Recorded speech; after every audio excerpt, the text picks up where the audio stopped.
Paris Climate Accord, which requires all countries to publish plans regularly to deal with global warming, has been hailed by leaders from the Pope to Angela Merkel as a turning point in efforts to reduce carbon dioxide emissions from burning fossil fuels. Das sichert und gibt die Chance, dass Milliarden von Menschen keine Angst um ihre Zukunft haben müssen, wenn die Verpflichtungen jetzt auch wirklich eingehalten werden. Es gibt vernünftige Überprüfungsmechanismen und insofern ist Paris ein wirklicher Erfolg.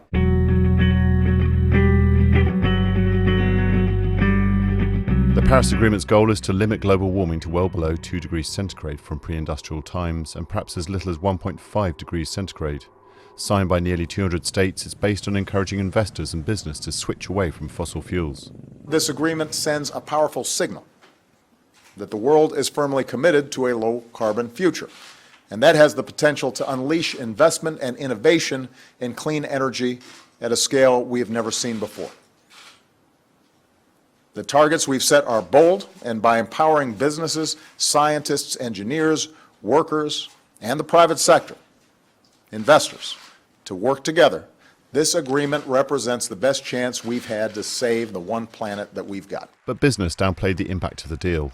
Coal and oil industry executives said Paris is unlikely to change their economic choices, as many developing countries plan to keep burning fossil fuels. Instead, they said the pact would force governments to focus a lot more on carbon capture and storage systems.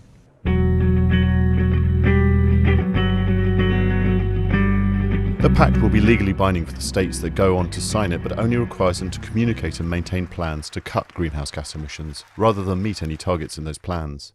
And in the US, leading Republicans said the Paris deal didn't bind Congress in any way. However, removing legal obligations on targets and promises of climate finance for poorer countries paved the way for a compromise that's brought in developing countries to share the burden. Above all, China and India, now responsible for a third of global carbon emissions. But tensions remain. We are of the opinion that the agreement could have been more ambitious. We share the concerns of several friends that agreement does not put us on the path to prevent temperature rise below 2 degrees, and that actions of developed countries are far below their historical responsibilities and fair share. We have, in the spirit of compromise, agreed on a number of phrases, and the agreement is here.